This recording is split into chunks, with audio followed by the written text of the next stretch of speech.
Hi, my name is Diane Henshaw, and I am a nurse with St. Anthony's Hospice and have been for over 32 years.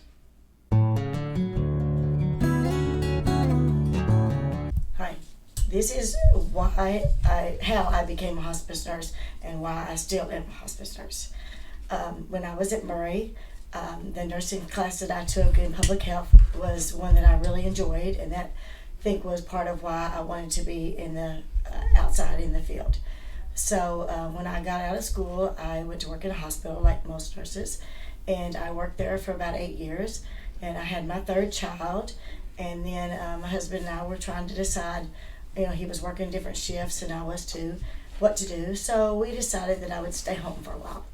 So in 1989, in April, I noticed an ad in the paper for a hospice nurse in Union County.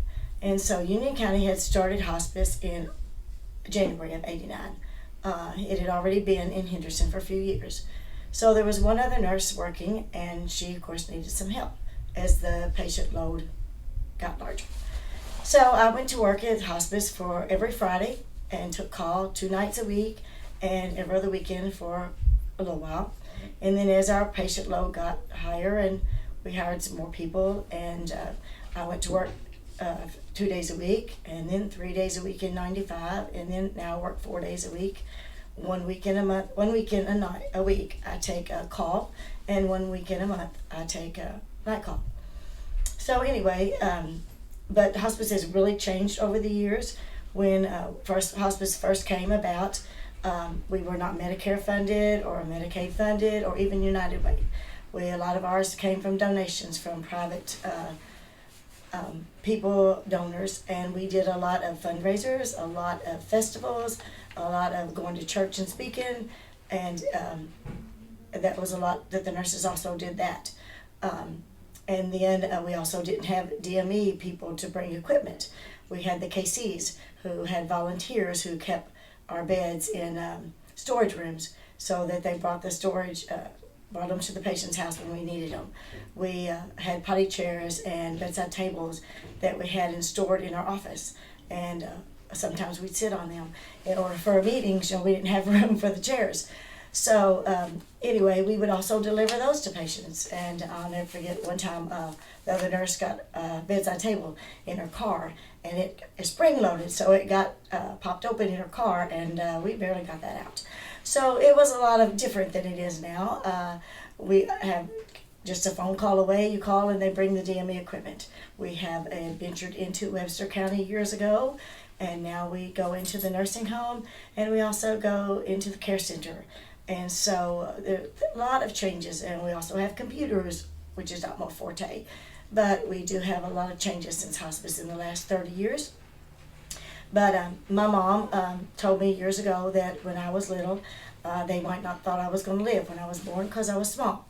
So she told me that God had a plan for me, and I do believe that hospice was my plan. That God put me here, and I do believe that in this world, a lot of things nowadays are selfish, but hospice is about caring for other people, and that's what we do for each other. That's why God put us here, is to take care of each other, and to we all know we're going to die, but at some point, our patients, they have a limited amount, and they're actually told, you have this much time, or, and there's no more treatment and no more cure.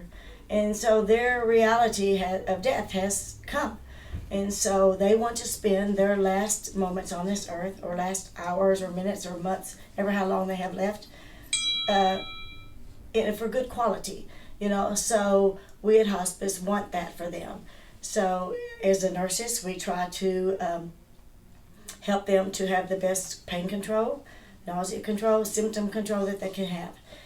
The social workers help the family to deal with the fact that they're going to lose their loved ones, and the loved ones, are going to leave the family.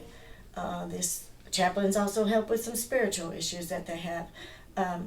Because that's what it's about, is taking care of them and taking care of their family. And over the 30 years, I have gone from helping a new couple bring home a baby that has going to die at home, a toddler who was surrounded by all the love that he could get, and the parents carrying that child out to the hearse when he died.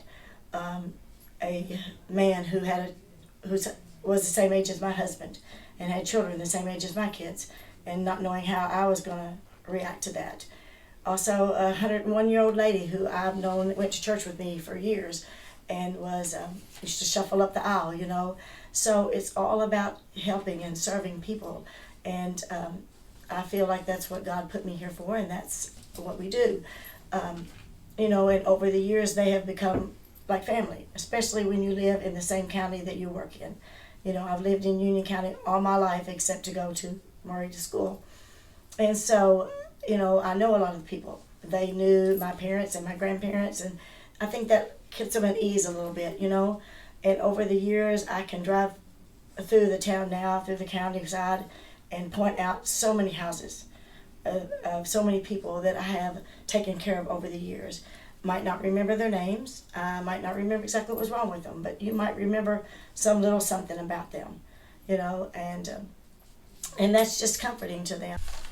You know, I try to tell people that, you know, I probably know more people in heaven than I do on earth now, because I've taken care of so many people over the years. And you know, my mom died about 3 years ago, and you know, hospice is not only there for each other, but they were there for me. You know, my sister and I are both nurses, and we had a social worker, my other sister, in the home, and we took care of my mom until about the last 4 days of her life. But she went down really quickly then, and we needed them. We needed a bed late at night. We needed some nausea medicine late at night, and they were just a phone call away. And so they came, and they helped me like I help all the other people. And so that's good. That's what we're all about. And I think that's why I stayed here all these years, and will still continue to be here for a little while longer. And I have there's a little poem that I think not a poem, it's a song actually, and I think the words kind of sum up what we do. But before I read that, I also want to know that even though it's a family thing in with hospice, it's also a family thing. I, as a nurse, my family have been a lot of part of helping me do this job too. You know, my husband took me out on nights when it snowed and I couldn't get to the patient's house. My children, you know, I think they've learned too over the years that when you're on call, that sometimes not so much, not that they're not the most important thing in my life, but at that point in time, their situation is not always the most important right then. You know, I had to leave to go to someone's death or someone is hurting. And I think they've learned that you know, that their situation, whether I miss a ball game or something that they are going through, at that time, that's more important to the other person, you know. And so it's good for them to learn that and to be good people like that. And I know that they used to get aggravated when I would go to Walmart and, you know, you run into people's family or people's that you've taken care of before, and they'll talk to you for hours, and your kids are going, "Come on, Mom, you're talking too long," you know. Or I would go to deliver supplies, and they would be with me, and they'd say, "Don't talk," and I said, "What do you want me to do, just throw it in the door?" You know, so it's all a family thing too, you know, and that's what we are here. We're all a family of God, and we're supposed to take care of each other. And that's kind of what this little words to this song kind of mean to me. They say, "Will you let me be your servant? Let me be as Christ to you. Pray that I will have the grace to let you be my servant too. We are pilgrims on a journey. We are travelers on the road. We are here to help each other walk the mile and bear the load. I will hold the Christ light for you in the nighttime of your fear. I will hold hold my hand out to you. Speak the peace you long to hear. I will weep when you are weeping, and when you laugh, I'll laugh with you. And I will share your joy and sorrow till we've seen this journey through." So that's what we do. We hold people's hands and we sit with them and we be with them until their journey is through.